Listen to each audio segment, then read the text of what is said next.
classmates and classmates. We're going to take an interview with Dr. Mayer. Dr. Mayer is going to talk about the aquaculture and the influence in the environment. Okay, aquaculture is becoming more and more important as a source of animal protein and high quality items in restaurants and menus around the world.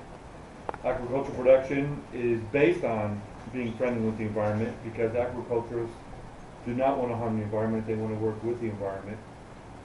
Agriculture does produce pollution, and most of the pollution is related to the use of animal feeds to feed fish and shrimp in the ponds, and that creates suspended organic matter in the water, and also the fish and shrimp produce fecal material, solid excrement, that also contaminates the water.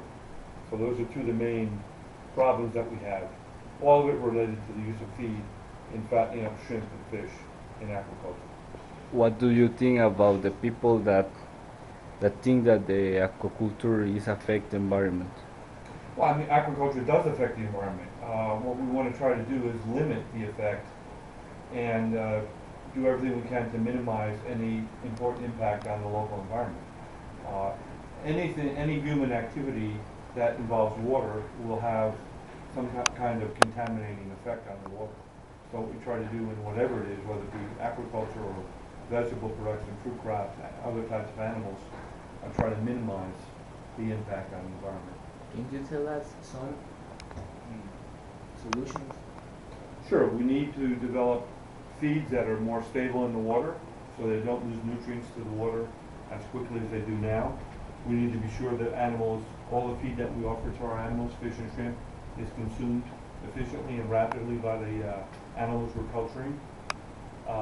We need to use less water, so we need to maintain the water, fill our ponds and maintain that water in the ponds as long as we can, and not just flush water through on a continuous basis.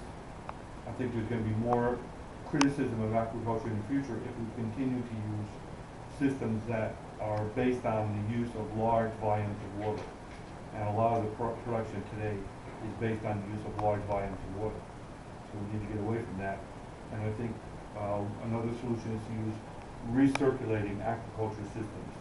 We call them RACs, where the water is in the culture environment, it gets filtered and then pumped back into the environment and the culture tank over and over again. So it's reused many, many times. And that involves a little bit more sophisticated technology, a little bit more knowledge on the part of the person managing the system. But it does reduce the total amount of water that we use to produce a certain amount of fish or shrimp. And what does Zamorano to protect the environment? Most of the, in addition to organic matter, we also produce soil particles get suspended in the water, especially when we're harvesting the ponds.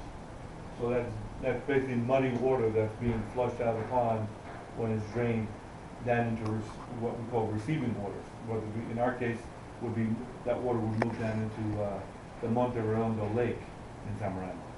So most of our water drained out of the ponds in our project go through a natural wetlands.